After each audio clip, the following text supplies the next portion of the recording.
On May 7th, the voters of Richmond Community School District will vote on a basic bond proposal. The basic bond proposal will improve our school facilities and enhance our students' learning environment.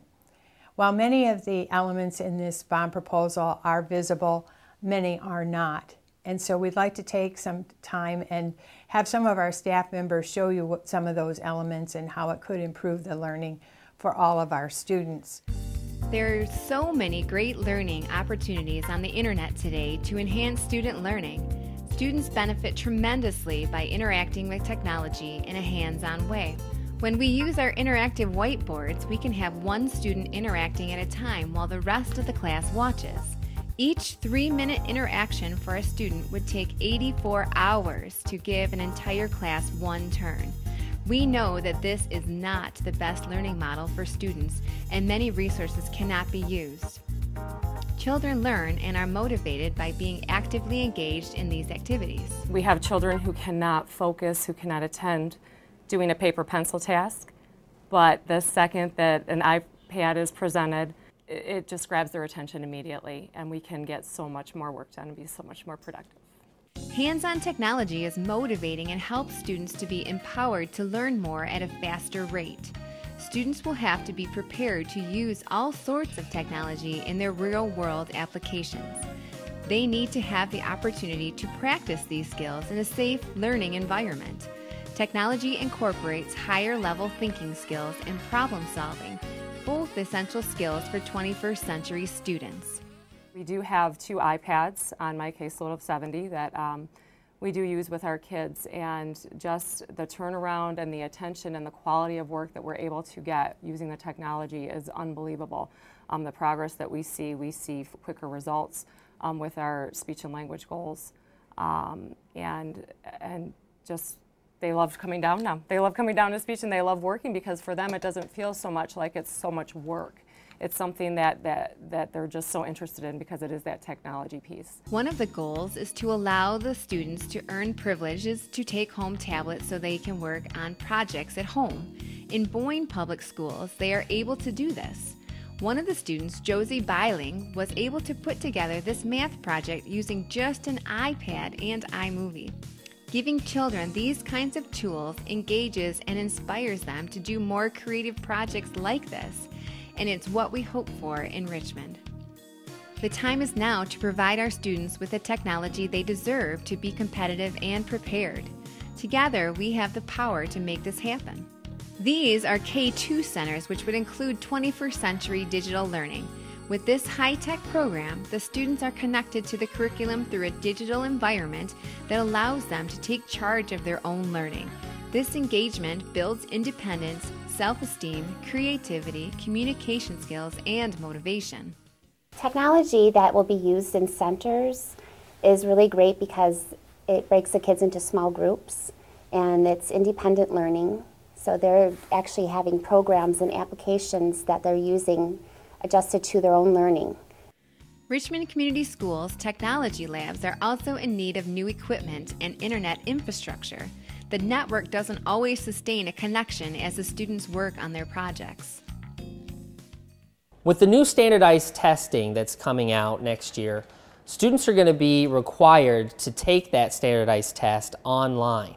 And about 5 of the computers actually would run the video so that the students could watch it and then complete the assignment afterwards, whereas the other computers were all freezing up. Could you imagine if our entire junior class had to take this test with the computer labs and the computers that we have today? 1, we wouldn't be able to fit them all in. And 2, with the infrastructure that we have, there's no way we could run all the video that needs to be run. So if we are going to stay a competitive school, if we expect that our students are going to perform above the standards that they are now, then we need the technology to be able to do that. This student had to wait almost 10 minutes before his computer would start up, if it even works at all. The computer stations are also very packed, and in some classes, students are doubled up at workstations and not able to finish projects on time. The headphones that students have to use are shorting out, and they don't have microphones for software that requires voice input. The middle school had 3 computer labs at one time, but as time went by, they have had to phase out a lot of the computers and other devices since they were out of date or just didn't work at all.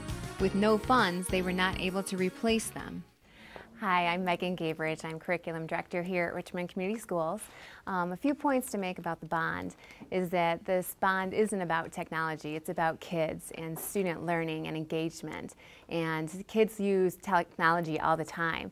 If we can bridge that gap from home to school, we'll make better learners out of them. We'll help them become effective digital citizens by teaching them how to be productive with technology.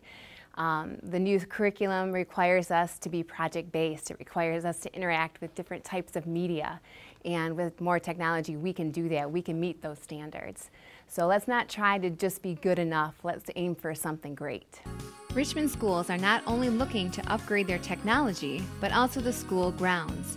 The science labs in the high school and middle school are small and lack the proper storage for harmful chemicals and biological material.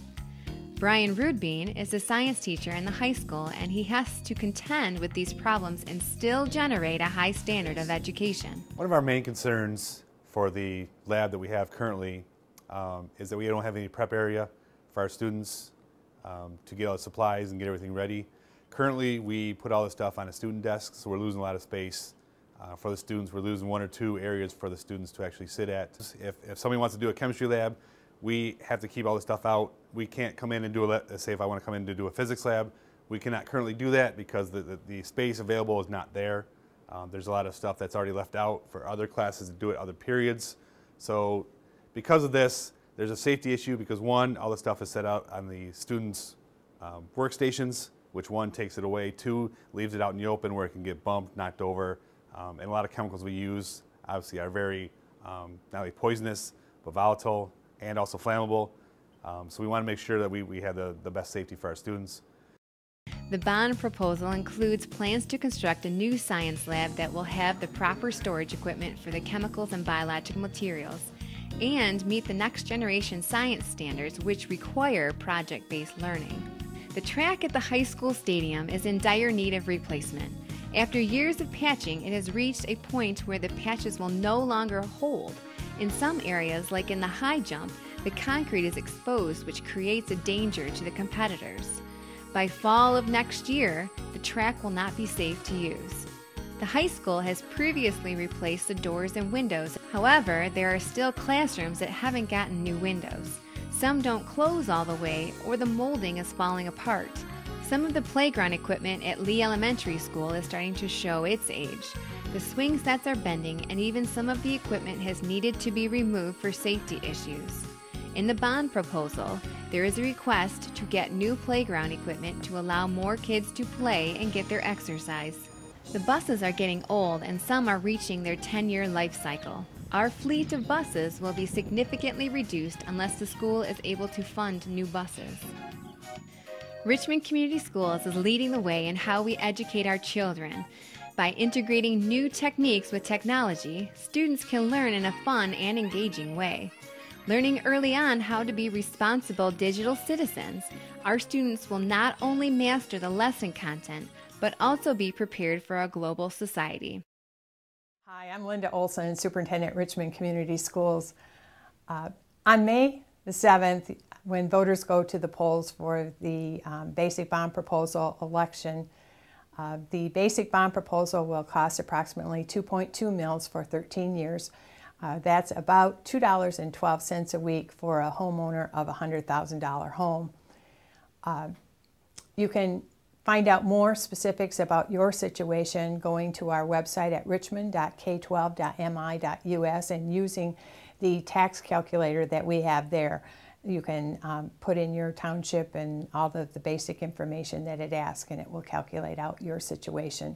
There's also many other details about the bond, as well as a Q&A section at that website.